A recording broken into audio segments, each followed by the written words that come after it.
అయితే ఆర్జీవి వ్యూహానికి తెలంగాణ హైకోర్టులో ఒక పెద్ద షాక్ ఇచ్చారని చెప్పాలి. సింగిల్ బెంచ్లో సెన్సార్ బోర్డ్ ఇచ్చిన రిపోర్ట్స్కి వ్యతిరేకత అయితే వచ్చింది, రద్దు అయితే చేయడం జరిగింది. సో మరి డివిజన్ బెంచ్లో చిత్రానికి సంబంధించిన యూనిట్ మొత్తం కూడా ఒక పిటిషన్ అయితే వేయడం జరిగింది. సో మరి దీనికి 4 వారాల గడువు కూడా ఇచ్చారు. సో ఎలా ఉంటుందంట? వ్యూహం సినిమా రిలీజ్ ముందు నుంచి కూడా ప్రధానంగా లోకేష్ అడ్డుకుంటున్నాడు, తెలుగుదేశం వాళ్ళు అడ్డుకుంటున్నారు. దానికి వాళ్ళు చెప్తున్న ప్రధాన కారణం ఏంటంటే రాజకీయంగా జగన్కి ఉపయోగపడే విధంగా ఈ సినిమా ప్లాన్ చేస్తున్నారు. నిజమైన వ్యక్తులను, పోలిన వ్యక్తులను పెట్టి తప్పుగా వాళ్ళని విలన్గా చిత్రీకరిస్తున్నారు అన్న ఆరోపణతో ఫస్ట్ సెన్సార్ బోర్డుకి లెటర్ రాశాడు లోకేష్.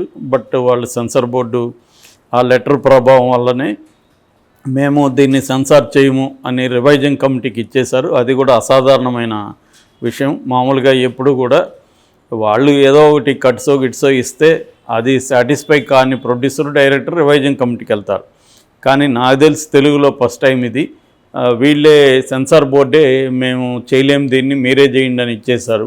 ఎందుకంటే ఇది కాంట్రవర్సీ అవుతుంది ఎందుకో అన్నట్టుగా వాళ్ళు భయపడి చేసినట్టుగానే కనబడుతుంది. సో రివైజింగ్ రీజనల్ బోర్డు అది, అంటే కర్ణాటక వాళ్ళు, వేరే రాష్ట్రాల వాళ్ళు కూడా చూశారు ఆ సినిమా. దాంట్లో నాగాభరణ లాంటి చాలా ఇంపార్టెంట్ ఇంపార్టెంట్ డైరెక్టర్స్ కూడా ఉన్నారు. సో వాళ్ళు చూసి ఈ సినిమాకి దీంట్లో ఏమీ అంత ఇబ్బంది పడేది ఏం లేదు, దీంతో క్లియర్గా డిస్క్లైమర్ వేశారు, ఇది ఎవరిని ఉద్దేశించింది కాదు అనేది కూడా డిస్క్లైమర్ కూడా ఉంది అని చెప్పి వాళ్ళు ఏవో కొన్ని కట్స్ చెప్పారు. దానికి వీళ్ళు ఓకే చేశారు, సెన్సార్ సర్టిఫికేట్ ఇచ్చేశారు. దాని మీద లోకేష్ హైకోర్టులో కేసు ఫైల్ చేశాడు. సో సెన్సార్ బోర్డు మీద చేశాడు, ప్రొడ్యూసర్, డైరెక్టర్ మీద చేశాడు. దాంతో సింగిల్ బెంచ్ హైకోర్టు ఏం చెప్పిందంటే సెన్సార్ బోర్డు మళ్ళీ చూసి మళ్ళీ సర్టిఫికేట్ ఇవ్వమనింది. ఇది ఒక విచిత్రమైన తీర్పు నాకు తెలిసి. ఎందుకంటే ఇప్పుడు సెన్సార్ బోర్డు అనేది ఒక ఇండిపెండెంట్ బోర్డు. ఆ ఇండిపెండెంట్ బోర్డు ఒకసారి సినిమా చూసి మళ్ళీ ఇవ్వండి అంటే మళ్ళీ అలాగే ఇస్తారనుకుందాం ఫర్ ఎగ్జాంపుల్.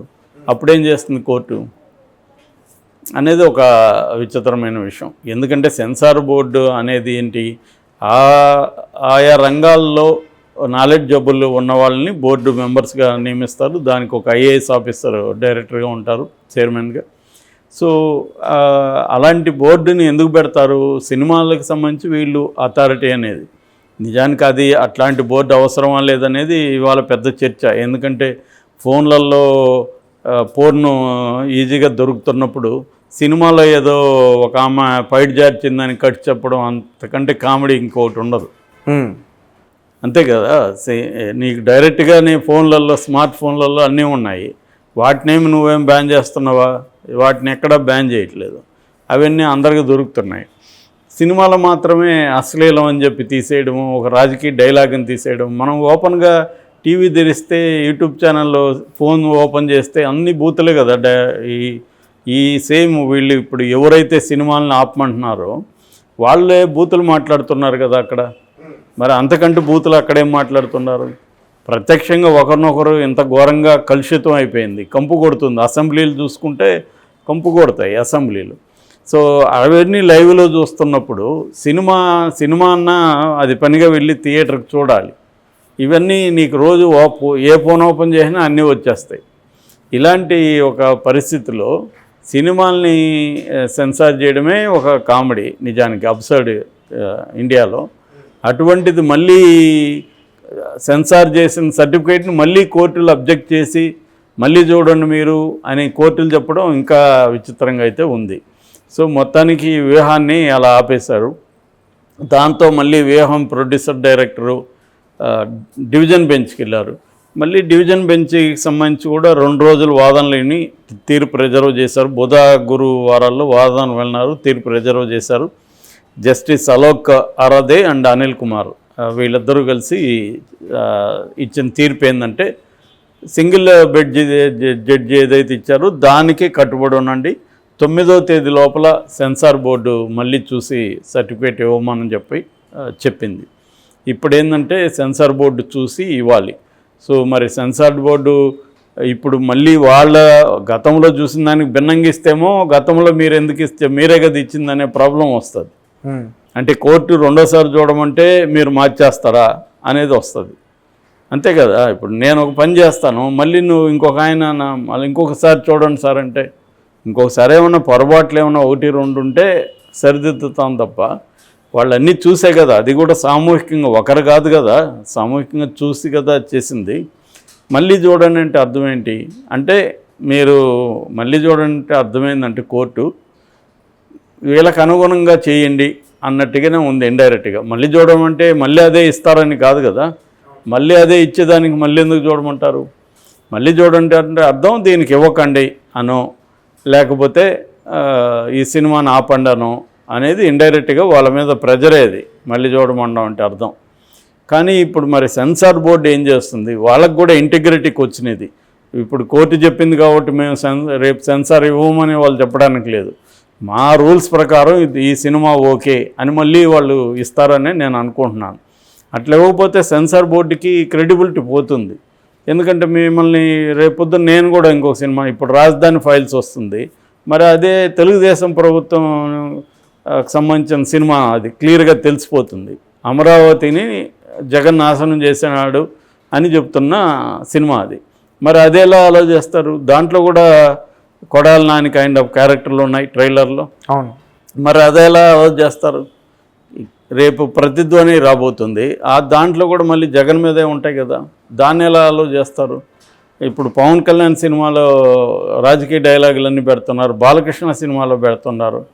సో ఇదేంటంటే రాజకీయాలు బయట ఎలాగ మాట్లాడతారో, కళల్లో సాహిత్యంలో కూడా రాజకీయాలు ఉంటాయి, సినిమాల్లో కూడా ఉంటాయి. సినిమా కళల్లో సాహిత్యంలో సినిమాల్లో మాత్రం రాజకీయాలు ఉండకూడదు అని చెప్తే అంతకంటే ఒక వెనకబాటుతనం అనేది ఉండదు. ఎందుకంటే ఓపెన్గా అన్ని చోట్ల రాజకీయాలు మాట్లాడినవు, సినిమాల్లో మాత్రం మాట్లాడొద్దు రాజకీయాలు అంటే ఎలాగా? సినిమాల్లో ఎందుకు మాట్లాడకూడదు? అదొక కళారూపం, అది సమాజాన్ని ప్రతిబింబిస్తుంది, ప్రతిఫలిస్తుంది. సో సమాజంలో ఏమేమి జరుగుతుంటాయో సినిమాల్లో కూడా చూపించే అవకాశం ఉంది. సో ఇదేంటంటే కోర్టులు కూడా ఇన్ఫ్లుయెన్స్ అవుతాయి బయట ఉండే విషయాల మీద, అంతేగాని దీన్ని కరెక్ట్గా దీని చట్టం ఏం చెప్తుంది దీనికి అనేది ఎక్కడ మనకు కనబడట్లేదు. ఇప్పుడు కాశ్మీర్ ఫైల్స్కి వెళ్ళినప్పుడు కాశ్మీర్ ఫైల్స్ మీద సుప్రీంకోర్టు ఏం చెప్పింది, మేము సెన్సార్ బోర్డు ఇచ్చినాక మేము ఇన్వాల్వ్ కామని చెప్పింది. మరి ఇక్కడ ఎందుకు ఇన్వాల్వ్ అవుతున్నారు అనేది అర్థం కాని ప్రశ్న. సెన్సార్ బోర్డు ఒకసారి సర్టిఫికెట్ ఇచ్చినాక మేము ఇవ్వమని చెప్పారు కోర్టులు చాలాసార్లు. కానీ మరి సెన్సార్ బోర్డు ఇచ్చినాక కూడా మళ్ళీ మీరు చూడండి అని చెప్పడం, దీన్ని లేట్ చేయడం ఈ సినిమాని, దానివల్ల వాళ్ళ పెట్టుబడులు ఇవన్నీ ఇబ్బంది అవుతాయి. కాబట్టి అదొకటి. రెండవది, అసలు క్రియేటివ్ ఫ్రీడమ్ ఎంతవరకు ఉండొచ్చు అంటే, ఇక్కడ ఇప్పుడు బీజేపీ కూడా చాలా సినిమాలు తీస్తుంది. యాక్సిడెంటల్ ప్రైమ్ మినిస్టర్ అని చెప్పి మన్మోహన్ సింగ్ మీద తీసింది. మన్మోహన్ సింగ్ లాగానే పెట్టారుగా క్యారెక్టర్ని. ఎమర్జెన్సీ అని ఇప్పుడు తీస్తుంది ఇందిరాగాంధీకి యాంటీగా. మరి ఇందిరాగాంధీ గెటప్ వేశారుగా, అది దాన్ని ఎలా అలో చేస్తారు? ఇక్కడ మళ్ళీ ఏమవుతుందంటే కొన్ని నాకు జార్జ్ ఆర్వెల్ చెప్పిందే గుర్తు వస్తూ ఉంటుంది. All animals are equal, some animals are more equal than others అంటాడు ఎప్పుడు ఆయన 1940s. అలాగా అందరూ సమానం అని చట్టం ముందు చెప్తాం, కానీ అంతకంటే బూత్ ఉండదని ఉండవల్లి వాళ్ళు చెప్తుంటారు. అంతకంటే నిజంగా బూత్ ఉండదు. ఇక్కడ ఏంటంటే అనేక అంశాలు పనిచేస్తూ ఉంటాయి, అందరూ సమానం అయితే కాదు. కాబట్టి అందరికీ ఫ్రీడమ్ ఆఫ్ ఎక్స్ప్రెషన్ ఉందంటే అది అబద్ధం. ఫ్రీడమ్ ఆఫ్ ఎక్స్ప్రెషన్ కొంతమందికే ఉంటుంది, కొంతమందికి ఉండదు అని చెప్పడానికి ఇది ఒక లేటెస్ట్ ఎగ్జాంపుల్. రామ్ గోపాల్ వర్మకి ఫ్రీడమ్ ఆఫ్ ఎక్స్ప్రెషన్ ఉండదు, ఇంకొకరికి ఉంటుంది. రాజధాని ఫైల్స్ తీసే అతనికి ఉంటుంది, లేకపోతే ఇంకొక సినిమా కాశ్మీర్ ఫైల్స్ తీసే అతనికి ఉంటుంది. ఇట్లా కేరళ మీద వచ్చాయి, కేరళ దీంట్లో ముస్లింలకి యాంటీగా. సో నిజానికి ఏంటంటే అధికారంలో ఇప్పుడు బీజేపీ అనేక సినిమాలను తీస్తూ ఉంది. బీజేపీ వాళ్ళకి ఫ్రీడమ్ ఉంది, మరి బీజేపీని విమర్శిస్తూ సినిమా తీస్తే దానికి ఫ్రీడమ్ ఉండదు. అట్లాగా తెలుగుదేశాన్ని విమర్శిస్తే దానికి ఫ్రీడమ్ లేదా, తెలుగుదేశాన్ని సపోర్ట్ చేస్తే ఫ్రీడమ్ ఉందా? ఇలాంటి అనేక ప్రశ్నలు ఉన్నాయి. నిజానికి ఎన్టీ రామారావుకి వ్యతిరేకంగా దాదాపు అర డజన్ పైన సినిమాలు వచ్చాయి.